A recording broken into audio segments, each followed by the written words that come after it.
Shem Nassem Natsar, Dafnun Gimel Amoudbet, en haut de la page, la Mishnah. Haola, Koche Kadashim. Donc la Ola fait partie des korbanot qui sont statués Koche Kadashim. Donc c'est quoi quand on parle de Kodesh Kadashim? À nouveau, on a dit qu'il y a différents niveaux dans les korbanot. Et on a la première catégorie qui est Ola, Khatat et Hacham, qui sont Koche Kadashim. C'est quoi la conséquence de ce niveau, on va dire, de Gdusha? C'est pas uniquement est-ce qu'ils sont mangés ou pas, parce que le Ola, on sait qu'il est totalement consumé, donc il n'y a aucune partie qui n'est consommée. Mais il y a également, c'est ce qui va être soulevé ici par Rashi. Alors je ne sais pas pourquoi ici précisément c'est rapporté. En tout cas, Rashi nous rappelle qu'il y a des conséquences qui sont plus importantes, puisque c'est pas consommé par le Kohen, mais ça s'invalide plus que les autres korbanot.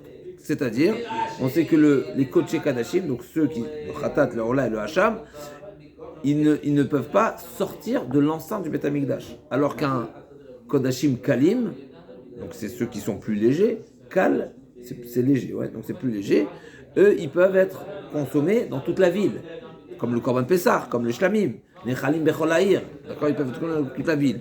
Alors que Kodesh Kadashim, c'est seulement à l'intérieur du Beth Amikdash. Donc si ça sort du Beth Amikdash, c'est ce qu'on appelle Psul Yotze. Ça s'invalide en sortant de l'enceinte du Beth Amikdash.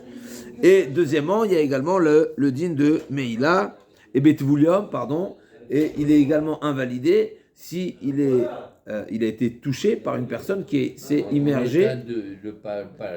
Il n'a pas attendu jusqu'au soir. Voilà, Chazak, Tvulium, exactement. Tvulium, c'est celui qui s'est immergé, il est l'immergé du jour. Il n'a pas encore attendu, la nuit n'est pas encore tombée. Dans le Torah, c'est marqué, ou va Shemesh Vetaer. La purification se finalisera à la tombée de la nuit. D'accord? Donc, tant que la nuit n'est pas tombée, il s'appelle Tuvulium. C'est encore un niveau d'impureté. Donc, c'est Hachem qui a fixé ses lois. Bien sûr. C'est le rabbani. Ah non, c'est la Torah, c'est explicite dans la Torah. D'accord. Ou va Shemesh Veter, c'est explicite. Il y a effectivement, non, maintenant, je veux dire, quand on est dans le Beth Amikdash, il y a peut-être des exceptions, mais normalement, il y a une règle qui nous enseigne En Shuvut Bamikdash. Toutes les interdictions d'ordre rabbinique ne s'appliquent pas au Beth Amikdash. D'accord? Pas parce que c'est on va dire les mesures de sécurité qu'ont imposé les Chachamim. C'est pas pour ceux qui étaient dans le service divin. Ils étaient au-dessus. D'abord, mais pas que, c'est juste, mais pas que, parce que ceux qui sont au Beth Amikdash, on appelle son Zrizim, mais de manière générale, Chachamim impose une règle qui s'applique à tous. On n'applique pas une règle pour une minorité ou pour une situation particulière. C'est ce qu'on retrouvera souvent dans la Gemara. Milta de l'oshricha, l'ogazrobe rabanan. Une situation. Donc ça ne s'applique pas de toutes les façons. Donc pour plusieurs raisons, en shuvut bamigdash. Donc il n'y a pas. Donc quand on parle du Bet Hamikdash, c'est que de Horaïta. Peut-être qu'il y a une ou deux exceptions quelques exceptions qui ne viennent pas maintenant en tête, mais normalement en shuvut bamigdash, c'est une règle. Il n'y a pas d'interdiction. Shuvut, c'est une appellation, c'est un générique, on va dire. Shuvut, c'est ce que Chachamim disent, tishbot, soit au repos, ne fais pas la chose. Donc c'est une interdiction, en général, qui exprime un interdit sous forme de restriction, donc, et ne s'applique pas au Beth Amikdash. Et donc, là, Kodesh Kadashim, donc Rashi dit, je dis, c'est intéressant que Rashi ici nous rappelle les règles qui sont relatives au Kodesh Kadashim, donc aux korbanot qui sont très kadosh, on va dire. En quoi ils sont très kadosh? Premièrement, ils ne peuvent pas sortir de l'enceinte du Beth Amikdash. Deuxièmement, s'ils ont été touchés par un tevulium, ils sont invalidés. Troisièmement, Moalimba, il y a Meïla. S'applique la règle de Meïla, même si c'est quelque chose qui ne se consomme pas, donc c'est au contraire, parce que ça ne se consomme pas, donc s'il y a Meïla, il n'y a pas d'autorisation, normalement, c'est un korban qui peut être consommé, donc une fois qu'il a l'autorisation, il n'y a plus Meïla. En tout cas, à nouveau, c'est intéressant que Rashi nous rappelle, en tout cas, c'est les règles de Kodesh Kadashim. C'est les règles qui s'appliquent pour ce type de korbanot qui sont Kodesh Kadashim. Maintenant, on revient à l'enseignement, on va dire, essentiel. Shritatan Batsafon, où ils sont égorgés. Côté nord, Vikibul Daman, Mechecharet, Batsafon. Mais là, on arrive à la différence. Vedama, Taoun. Donc, qu'est-ce qu'on fait? Comment l'aspersion, elle est composée de combien de matanot, combien d'aspersion, combien de G? Mais d'abord, Shete matanot, Shen Arba. Donc, c'est 2 G, mais 2 qui en valent 4. On va voir dans la Gemara exactement, c'est comment, ça veut dire quoi 2 qui valent 4? C'est aux angles. La question, c'est Les angles. Les deux angles. Ça fait 2 fois 2, 4. Deux fois deux, voilà. Les deux. Maintenant, l'agma va discuter est-ce que c'est en une fois ou en deux fois. On y arrive. Je te montre chez un arbre. En tout cas, Otuna, Efchet, et il est également. Ça fait partie une partie du service. Il faudra dépecer la bête. Efchet, Livshot, c'est même en hébreu moderne, on dit Livshot, c'est se démonter, c'est défaire. Donc dépecer la bête. Efchet, Vénitoire et couper en morceaux. Vechalil et Ishim, et c'est Khalil. Khalil, c'est totalement consumé, c'est totalement brûlé. D'accord. Donc La peau n'était pas brûlée avec le corban. La peau, non, la peau c'est pour le Kohen. Une petite remarque, pourquoi dans la Mishnah c'est marqué la Ishim? C'est quoi Ishim? C'est quoi la source? La source de ce mot-là? Ishim, c'est quoi? C'est quoi l'étymologie? Esh. Pourquoi, donc la question qui est posée ici, c'est pourquoi on dit Ishim au pluriel? Ishim c'est un pluriel. Pourquoi tu me dis Khalil? La Esh, je vais dire, c'est totalement consumé, c'est totalement sur le feu. En français on dit au singulier. Là, pourquoi on dit au pluriel? Pourquoi le feu du Mizbeach il est au pluriel? Parce que sur le Mizbeach il y avait deux feux. C'est marqué que le feu descendait du ciel, mais malgré tout on a une mitzvah, nous-mêmes, d'apporter le feu. C'était sur le premier Mizbeach. Sur le Mizbeach, toujours le Mizbeach. Pas le deuxième. Le Mizbeach à Chitzon, par le Il y avait Mizbeach. un feu qui descendait du ciel sur le premier, pas sur le deuxième temple. Ça vérifier. En tout cas, comme ça. c'est possible. Est-ce que le feu descend du ciel? C'est à vérifier. Yacholiot. Peut-être ça fait partie des choses qu'il n'y avait pas au deuxième temps. Yacholiot. En tout cas, dans c'est marqué, il y avait donc d'après une explication, c'est la halakha que les enfants de Aaron à Cohen ont prononcé devant Moshe Rabbeinu, que même si le feu descend du ciel, eh bien, il y a quand même une mitzvah d'apporter son propre feu. En tout cas, c'est pour ça qu'on appelle Ishim au pluriel. Donc c'est les feux, parce qu'il y a, comme s'il y avait deux feux. Il y a le feu humain et le feu du ciel. L'Agma a dit, Ola, Maitama, Tanale, Koche, Kadashim. Donc l'Agma, elle demande pourquoi il était nécessaire de nous le préciser, ou de nous enseigner que la Ola, il est Koche, Kadashim. A priori, c'est une évidence. Il n'y a pas de consommation, donc c'est sûr que ça fait partie. Alors, exactement quel est le sens de la question? C'est qu'on n'a pas vu dans la première Mishnah, n'est-ce pas? Même si dans la première Mishnah on a dit Kodesh Kadashim Shechet Natan Batsafon, on n'a pas dit de cette manière Achatat Kodesh Kadashim, d'accord? Donc là on revient, comment il dit Rashi? Même si c'est mentionné à nouveau dans la première Mishnah, c'est pas précisé que le Khatat il est Kodesh Kadashim comme c'est marqué. Aola Kodesh Kadashim. On nous le rappelle, on insiste à le mentionner que le Korban Ola c'est un Kodesh Kadashim, alors que on n'a pas le Tana ne s'est pas prononcé de la même manière pour le Korban Khatat. Donc juste dans la Mishnah précédente, la page précédente, donc Nun Bet Amud Bet, dans la Mishnah c'est marqué Chatot Hatzibur Vayachid, Elon Chatat Hatzibur, c'est Racher Kadashim, etc.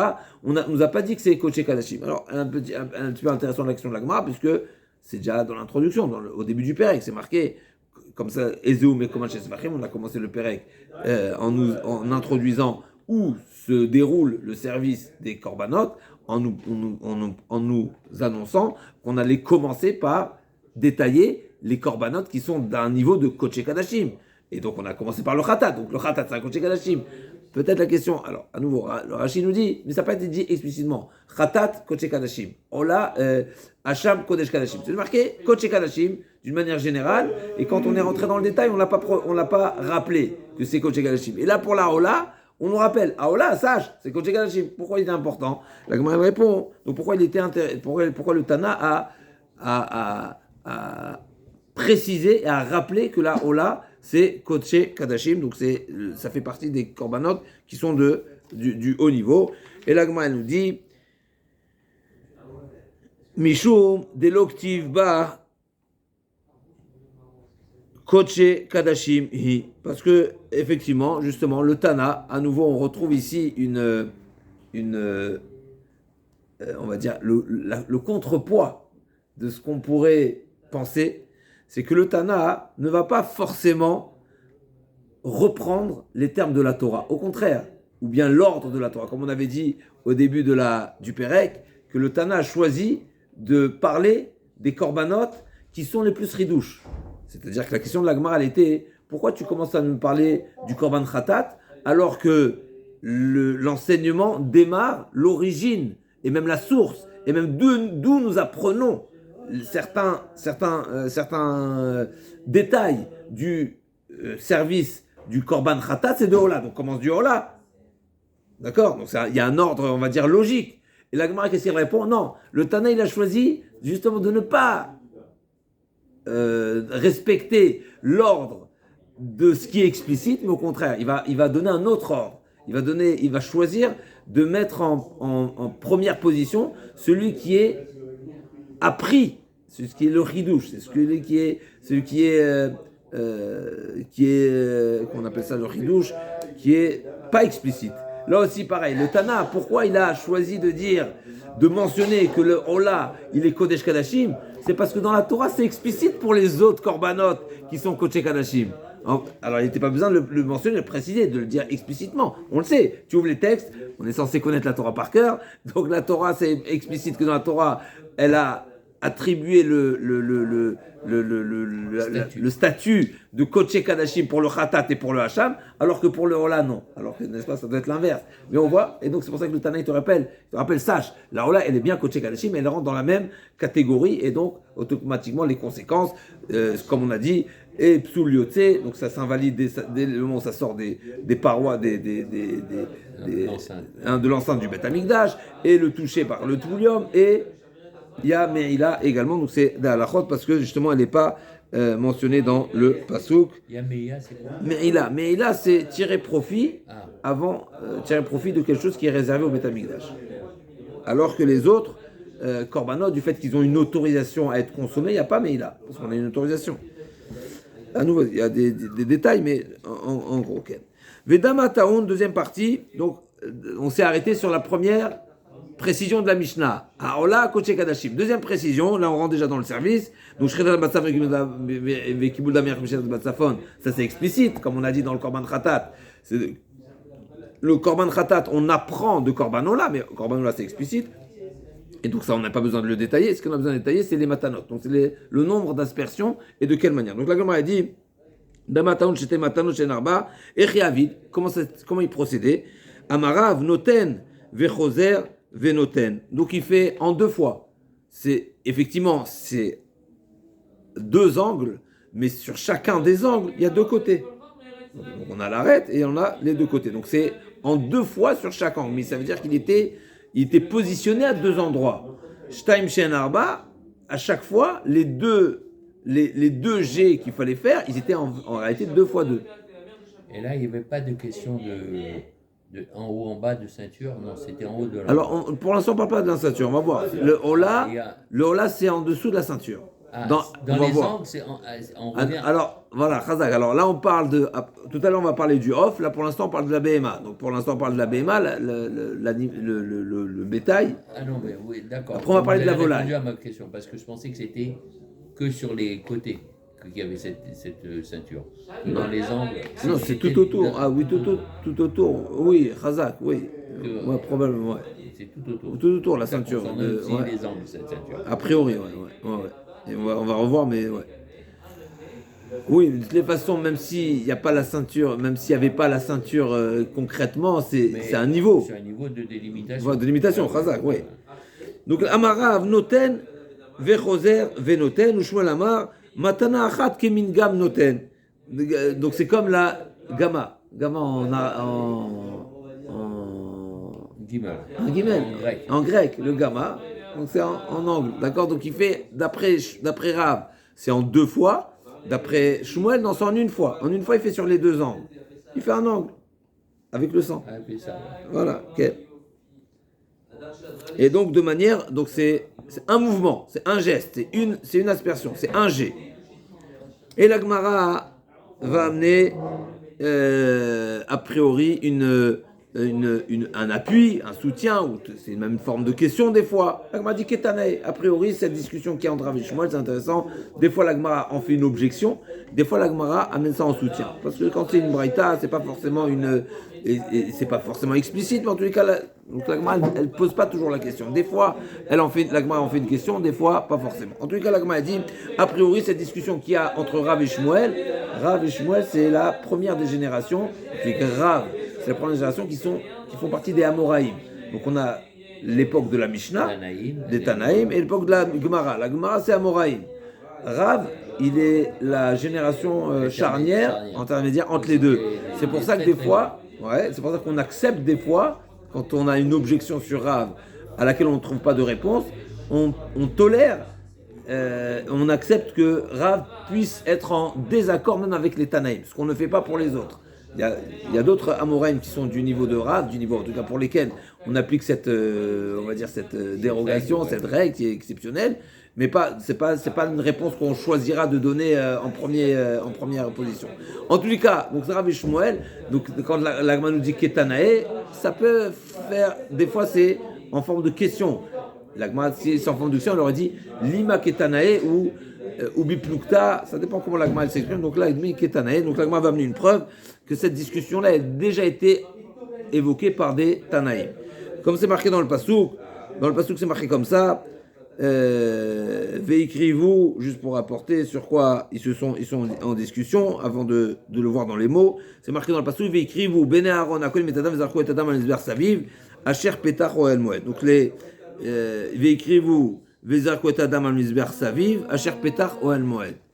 Et là, c'est ce que justement on va s'arrêter sur le sens de, si tu me dis, c'est quoi le sens de ce passage qui nous dit, la Torah nous demande de faire une aspersion sur le Misbéach, mais face à l'Isber Saviv, Asher Petach Oel Moed, qui est aux portes du Oel Moed.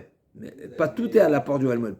En tout cas, oui, il faut chercher à comprendre qu'est-ce que la Torah nous demande par cette précision. En tous les cas, qu'est-ce qui est Oel Moed, c'est où il y avait le Kodesh. Il y a Kodesh et Kodesh HaKodashim. Donc le Misbeach, ce qu'on appelle Misbeach Achetzon, il est à l'extérieur, relativement aux pièces intérieures où il y a la menorah, donc etc. c'est les deux angles juste en face. Alors voilà, Chazak, alors on va voir, Asher Petach Oel Moed. Donc d'un côté c'est marqué Vezarku et Adam Misbeach Saviv, Asher Petach Oel Moed. Donc Yachol, l'Agma a dit Yachol Jizrikenu Zrika Achat.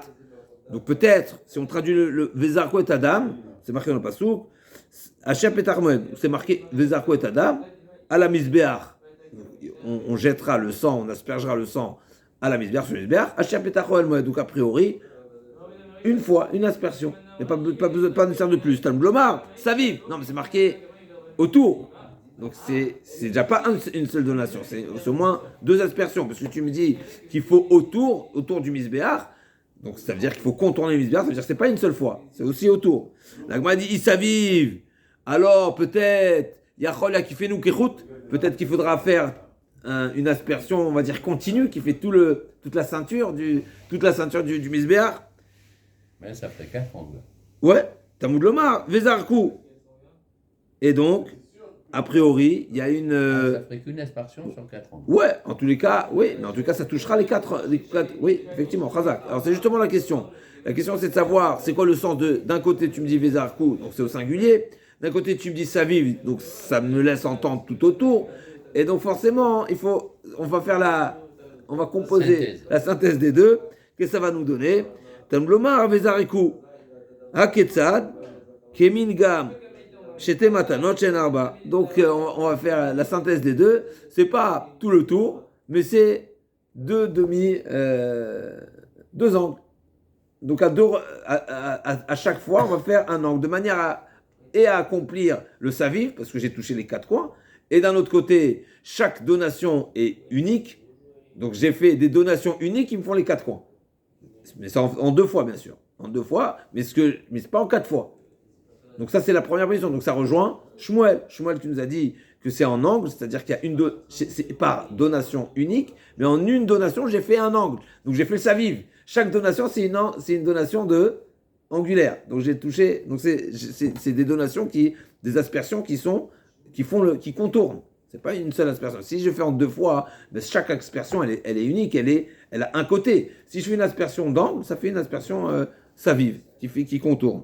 Rabbi Shmuel, ça c'est Tanakama. Donc c'est cette première position dans la Braïta qui, a priori, suit, en tout cas Shmuel suivrait cette position de Tanakama. Rabbi Shmuel Omer, Neymar kan saviv, Neymar le'alan saviv, ma le'alan pisouk, verba matanot, afkan pisouk verba matanot. Il dit, le Rabbi Shmuel dit non, c'est vrai que c'est marqué saviv. C'est vrai que c'est marqué Vezarko au singulier, donc une aspersion. C'est vrai que c'est marqué saviv, donc a priori il faut que ce soit en angle. Mais Rabbi Shmuel il a une autre référence. C'est marqué ailleurs saviv.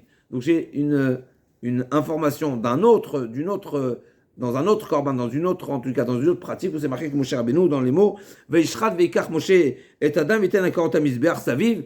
Et là-bas, karnot hamizbeach, on apprend que c'est le mot karnot, d'ailleurs, il figure dans ce pasouk alors qu'il ne figure pas dans l'autre. Et on apprend karnot, c'est ce qu'on avait appris pour le korban khatat. D'accord, malalan. Donc de même que dans le korban khatat, on a dit qu'il fallait 4 aspersions, et bien là aussi il faut 4 aspersions, et donc forcément c'est en 2 fois. Donc on a 2 avis ici. On a un premier avis que c'est une aspersion en angle, et on a un autre avis qu'en réalité les aspersions sont en 2 fois. Et donc, bien sûr, à nouveau, on va retenir les 2 enseignements on va faire la synthèse des 2 enseignements, mais en tous les cas, on a le mot saviv m'enseigne, et j'utilise ce mot-là en comparaison avec le korban khatat, et dans le korban khatat, c'était en 4 coups. Ben là aussi, ce sera en 4 coups. Ah, c'est quoi la différence? C'est que c'est à un endroit 2 coups. Donc, pisuk verba matanot, afka pisuk verba matanot, donc au final, ce sera en 4 coups. Ah, la Gemara demande, alors si c'est en 4 coups, ben peut-être tu vas faire une vraie comparaison, et ce sera vraiment les 4 angles en 4 positions également, pas seulement en 4 actions, mais en 4 positions. Imalala narba maton narba kiranot, afka narba matanot narba kiranot, amarta, ola teuna yesod, vekiren mizrachi deromit, lo ayala yesod. La Gemara dit non, tu ne peux pas supposer, tu ne peux pas proposer cette règle, appliquer la même règle, la même pratique qui a été imposée pour le korban khatat avec celle du korban ola, puisque le korban ola, il faut verser, n'est-ce pas, il faut que ce soit sur le yesod, c'est marqué, n'est-ce pas, comme on avait vu dans le passage. Sur l'angle du yesod ou sur le yesod? Sur l'angle du yesod. Il y a 2 choses. Tous les korbanot doivent être versés, le reste doit être au yesod. Mais là, l'aspersion doit être à l'endroit où il y a le yesod. C'est deux enseignements. Donc on revient. Donc le korban ola, forcément, il n'y a pas 4 matanot, il n'y a pas 4 aspersions aux 4 coins, parce que les aspersions ne se font seulement à l'endroit où à la base, on va voir tout de suite de quelle manière, il y avait un yesod. Il y avait ce fameux socle, ce fameux sol qui est comme une forme de trottoir ou de rigole, n'est-ce pas? On va voir tout de suite comment elle était la base du misbéach. Voilà, il y a le schéma en bas. Voilà, Chazak. Et donc forcément, il y a au moins un angle qui n'a pas de yesod. Chazak. Il y a un an. Ah oui, d'ailleurs, il ne fait pas tout le tour. Voilà, il ne fait pas tout le tour. Il fait 2 côtés. Chazak, voilà. 2 côtés avec les rebords. En tout cas, il y a un angle qui n'a pas de socle. La Gemara dit Maïtama, Amar Rabbi Elazar des filles, Shelo Aïta Bechelko Shel Toref. C'est qui Toref? Toref, c'est le. On appelle ça. Un Toref, c'est une catégorie que Binyamin, Zev Yitraf. C'est marqué que Binyamin, il est comparé au loup, et Yitraf, il sera Toref, il sera un prédateur, Zev. Et donc c'est marqué que le Beth Amikdash, il était à cheval sur la partie de Binyamin et la partie de Yehuda. Cet endroit-là, il y avait un endroit où il n'y avait pas de socle, c'était l'endroit de Binyamin, c'était pas l'endroit de Binyamin. Donc Amar Rabbi Elazar, le fils Shelo, Aïta Bechelko Shel Toref, d'Amar Rav Shmuel Bar Yitzchak Mizbeach, Ochel Bechelko Shel Yehuda Ama. Donc il était essentiellement sur la partie de Binyamin, mais il y avait ça mordait un petit peu sur la parcelle de Yehuda. Et à cet endroit-là, il n'y avait pas de socle. D'accord? Donc, sans socle, c'est... La Gemara dans Yoma nous dit que le Beth Amikdash, toute la partie est du Beth Amikdash. Donc à nouveau, dans le Beth Amikdash, on rentre côté est, et le Kodesh HaKodashim, il est côté ouest. On est d'accord? Donc on est vers l'ouest. Tout le côté est, jusqu'au Mizbeach, c'était la parcelle de Yehuda. À partir du Mizbeach et la suite, c'était la partie de Yehuda, de Binyamin, pardon. Et donc la première ama, la première ama du Mizbeach, ce socle, ce niveau-là, c'était la partie de Yehuda, et là-bas, il n'y avait pas de socle. À nouveau, est-ce que... Okay. Et donc, Amar Rabbi Levi, Bachama Amar Rabbi Chama Berabbi Chanina, Retsu Aita Yotza Mechelko Shel Yehuda, Venichneset, Bechelko Shel Binyamin. Mais il y a quand même 4 angles. Socle ou pas, il y a quand même 4 angles. Oui, effectivement, mais à l'endroit où il n'y a pas de socle, il n'y a pas de hasard. Donc c'est pour ça qu'on faisait pas, c'est comme ça qu'on répond. Si tu fais une comparaison à Korban Khatat, alors fais 4. Non, je fais pas 4 parce que dans la Ola, il faut à l'endroit, il y a un angle, un socle, là-bas, il n'y a pas. Un socle, je sais pas, une base, on va dire, c'est une base. Une base, c'est une base sortante, on va dire, du... Et l'Agma, elle dit donc, Retsua ita yotza mechel koshi yudam yachse berushe Binyamin, vaya Binyamin atzadik nitzer ala bechol yom lenotla, shenema chofef alav kol hayom, ou ben ketefav shachen, n'est-ce pas, Binyamin était... comme s'il n'était pas enragé, mais il était mitztaher aléa, il avait de la peine. Pourquoi il a mérité de manquer une partie du Mizbeach, comme s'il y a une partie qui ne lui revient pas, et ça revient à Yehuda. Donc il voulait la récupérer. La totalité alors. Voilà, il voulait la totalité, Ken. Mais pourquoi Binyamin a mérité que le Beth Amikdash soit dans sa partie? Pour plusieurs raisons. Une des explications, une des raisons, c'est qu'il n'a pas assisté à la vente de Yosef. Une autre des raisons, c'est la paracha de la semaine. Quand à la rencontre de Esav et donc Yaakov, quand il a rencontré Esav, il s'est prosterné devant lui. Ça lui a été reproché, pourquoi tu te prosternes, il est rachat, bien sûr Yaakov, lui, il avait des bonnes pensées, il pensait à se prosterner, faire croire à son frère qui se prosterne comme un esclave qui se prosterne, mais bien sûr lui pensait se prosterner, ça remercie Akadosh Baruch Hu. Le seul qui ne s'est pas prosterné, c'est qui? Binyamin. Il était encore dans le ventre de sa mère. Et si je ne me trompe pas, même Rachel, c'est pas pour ça, c'est à vérifier. En tout cas, c'est ok. En tout cas, ça c'est deuxième raison. Donc, il n'a pas vendu son frère, et il s'est pas prosterné. Et il y avait encore une troisième raison. Et c'est pour ça qu'on appelle Binyamin Yedid Hashem. Donc il est Chofef alav kol hayom lefikar zacha Binyamin atzadik v'nesah u'shbersan l'Akadosh Baruch Hu shenemar uben ketefav shachen. Donc lefikar, c'est cette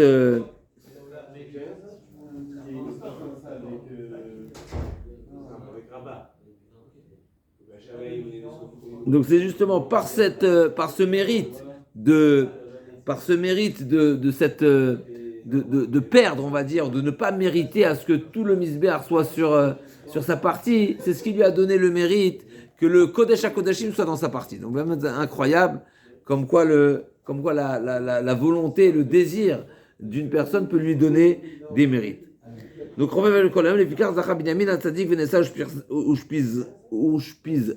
c'est qu'il est l'hôte, n'est-ce pas, la Kadosh Baruch Hu, chez Neymar, ou Ben Ketefav Shachen, c'est entre ses Ben Ketefav, n'est-ce pas, c'est les épaules, Chazak ou Baruch Hu réside. Métivé la Gama dit Ola Taof, Ketzaday Tanasit, Naya Molek. Là, on a parlé de la Ola, mais dans la Ola, on sait bien ça peut être ou un animal ou de la volaille.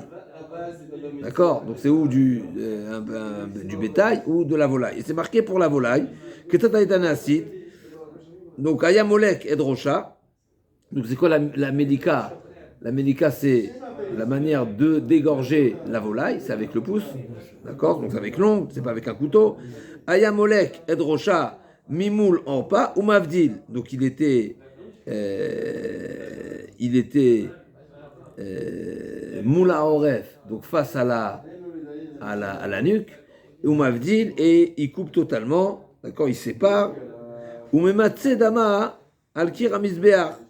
Et comment il faisait, et comment le procédé de l'aspersion, c'était pas une aspersion, n'est-ce pas, mais il vidait le sang de la volaille sur le mur du Mizbeach. Directement du corps de la volaille. Chazak, exactement. Al-Karim Zervia, Marlagman Chilo Yalesod, Be'avira, Be'alma, ou des Ka'avid. Donc, si il n'y a pas de. D'accord, donc c'est marqué Ola Taof. C'est marqué que le Ola Taof, elle était faite de quel côté? d'Arom Mizrach. Donc c'est sud-est. D'accord? Sud-est. Et on est en train de dire que du côté, à cet endroit-là, il n'y a pas d'Esod. Donc comment ça se passe la Olataof? Comment se faisait la Zrika alors que la Zrika, ok? Le Mitsui Adam plutôt, plus exactement, c'est pas une Zrika, c'est le Mitsui, donc le vidage du sang, alors qu'à cet endroit-là, il n'y a pas de base, il n'y a pas de socle. Donc il faisait en l'air. Viyamar, Tloya Lesod, Bavira Balma ou des Kaavid, donc c'est en l'air. Amar Avnaravitrak, Emar Kachitnu, Avira de Biamin, Karka de Yehuda, effectivement. Oui, c'est exactement comme ça que a été décidé quand la terre a été distribuée, que même si le sol il est à Yehuda, et c'est pour ça qu'il n'y a pas de base, il n'y a pas de socle, mais le Havir, l'espace, il est à Binyamin. Et donc il n'y a pas de problème, Nachalami. Ah, c'est pas mal la combinaison. Ah ouais.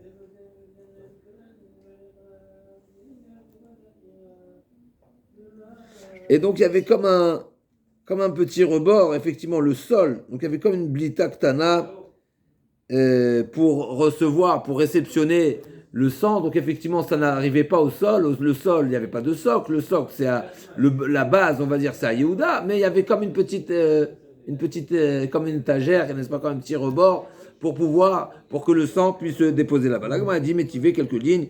Olatov, Ketadain, Sitaya Molek. Et Rocha, on a dit, Moulorpa, on m'a dit, Matsé, Dama, etc. Donc là, on a dit, Amaram Nachon, Yitzhak, et Marc Arednou, avec le Kaka de Yehuda. Là, on a dit, Maï, lo avala yesod, Rav Amar, Bebinyan. C'était pas une base, c'était pas un socle en dur, en béton, d'accord, en construction. Lévi Amar, Bedamim. Donc d'après Rav, il n'y avait pas du tout de base, il n'y avait pas de socle, alors que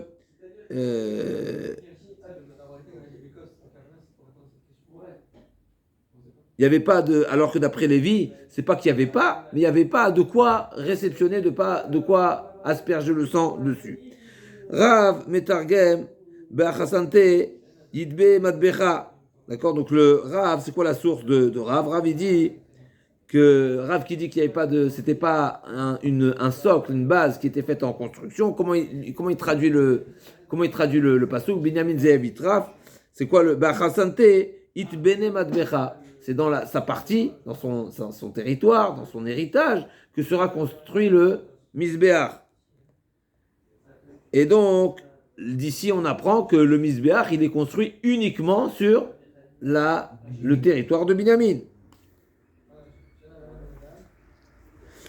Et Lévi Metargem Bachasate Idbene Magdesha, alors que Lévi, il interprète que non, c'est le Beth Amikdash, il va être construit sur la position de Binyamin, mais pas forcément. Et donc, Makom Mekudash Ledamim. Donc il n'y a pas de problème que le Misbéach lui-même, donc c'est la marlouquette, est-ce que le Misbéach devait être entièrement dans le Chelek de Binyamin, ou bien non, l'endroit où se fait asperger le sang doit être Binyamin, mais effectivement le socle il peut être même chez Yehuda.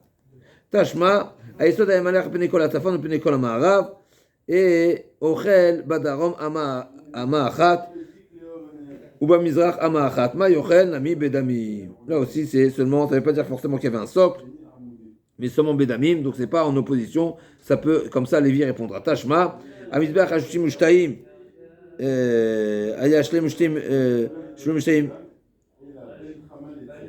על 32, donc il faisait le carré, il était de 32 amot sur 32 amot, donc 16 mètres sur 16 mètres, d'accord, et donc quoi, et donc a priori l'agma de cette Mishnah là il en sort que tout autour il y avait un pourtour, il y avait un socle, et donc l'agma elle comprend que le socle il était sur les quatre coins, donc comme a priori comme Lévi, pas comme Rav. Rav il dit qu'il n'y avait pas du tout.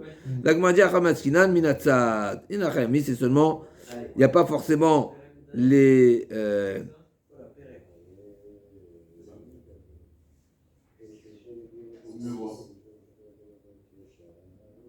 c'est seulement les deux angles, mais c'est pas forcément les quatre angles Donc on n'a pas de preuve que le Misbeach avait également mordé une ama chez Yehuda. Tashma, Nimtsa poreach ama ala yesod, ve ama ala sovel. Il y a encore une citation là-bas qui nous dit, dans la Gemara, plus loin, qui nous dit que il y avait une extension, on va dire, en tout cas, une blita, n'est-ce pas, ça dépasse ama la yesod, ve ama la sovel. Et donc ici, on va amener une preuve que Bémet, ça défend la position de Lévi, qui dit oui, ça débordait. La Gemara dit Emma, keneged ama yesod, ve'alama sovev. Et donc, elle n'était pas forcément, c'est comme ça que la Gemara répond, qu'on n'est pas forcément en opposition avec Rav Tashma de Tane Lévi, qui s'appelle Mitamizber, mais Vin Malben, Shu Shloshim Shtaim, Ashim Shtaim, Vegovo Ama, Umevi Cheluka Avanim Mefulamot, Ben Gdolot ou Ben Tanot, Umevi Sid, Vekunya, Vezefel, Umache, Veshofer, Vezeu, Mekom Yesod. Donc il y avait le Yesod, tout le socle du Misbéach. La Gemara nous dit comment on le faisait, donc c'était 32 sur 32, et comment on prend des pierres justement, de manière à, avec tous ces détails-là, qu'elles soient petites ou grandes, même si du Kunya, et il amenait du fer, donc du plomb fondu, Vezefet, et du Zefet, c'est quoi Zefet? C'est du goudron, Umemaché, et donc il diluait tout ça, Veshofer, et il versait dans ce socle, dans cette base-là. Vezeu, mais comme Yesod, c'est ça le Yesod. Vechoser, on mevi malben, Shushloshimama, Ashushimama, Vigovo Chameshamot, et donc ensuite il ramenait tout un cube, on va dire, qui était 30 sur 30, d'une hauteur de 5 amot, 30 amot, donc c'est 15 mètres, sur une hauteur de 5 amot, c'est-à-dire 2 mètres 50 à peu près. Ou mevi Cheluka Avanim, là aussi pareil, des grands, des petits pieds, Zéa Sovev, donc c'est la partie qui, le Sovev, donc la partie qui va être le pourtour du Misbéach. Donc ça allait en retrécissant, n'est-ce pas? Donc on avait le socle qui était de 32. On est bon? Le Misbéach, au socle c'est 32, au sol c'est 32. Ensuite, et là on a fait d'une hauteur de... Non, d'une hauteur, le socle, non, il était... Ah, le socle, oui. D'accord, il était d'une hauteur de combien?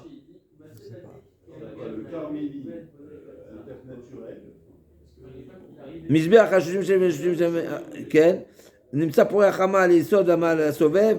D'accord, donc c'est marqué encore une fois. Ama, bien sûr. Le Sod, en tout cas, encore une fois, je ne le retrouve pas. Shloshim Shtaim Govo Ama. Donc c'était une Ama. Je ne voulais pas avancer là-bas, mais c'est juste pour revenir. Donc la première partie, voilà. Donc la première partie, c'était le socle, c'était 32 sur 32, avec une hauteur d'une Ama. On reviendra sur ça demain. Les Ardachem. Ensuite, deuxième partie, c'est 31 sur 31. D'accord. Donc ça, on se retrécit avec une hauteur de 5. Donc Tashma, des Tané, Lévi, Kisat Ben Mitazer, Vim Alben Shum Shloshim, Ushem Shloshim, Govo Ama. Première partie. Deuxième partie, Vechoser Mevim Alben Shum Shloshim Ama. Donc au sol c'était 32 sur une hauteur de 1. Après on rentre à l'intérieur et on fait un côté de 30 avec une hauteur de 5. Ça fait comme ça alors. Exactement. Exactement. Chazak, exactement. Vegovo shalosh amot mevi chiluke. Veu makom ma'acha vechozer mevi malben shu amalama. ומביא חלוקי אבנים ואפילו לעמוד בין גדולות בקטנות, ומביא זבל דקוניה ומאחה ושופר, וזו קרן, וכן לכל קרן וקרן, וכי תמה דגאיז להם אבנים שלמות טיב, et bien sûr les pierres devaient être entières parce qu'on peut pas les tailler. La Torah dit, nous dalet amud bet, et on ne pourra pas, les pierres devraient être entières parce que sinon avanim shelemot, c'est marqué dans la Torah, et donc Avanim Shlemot qui, la Gemara dit Demachit. Ils étaient pas entiers alors. Midé, mitouté, veshakilé. Donc en réalité, ils mettaient.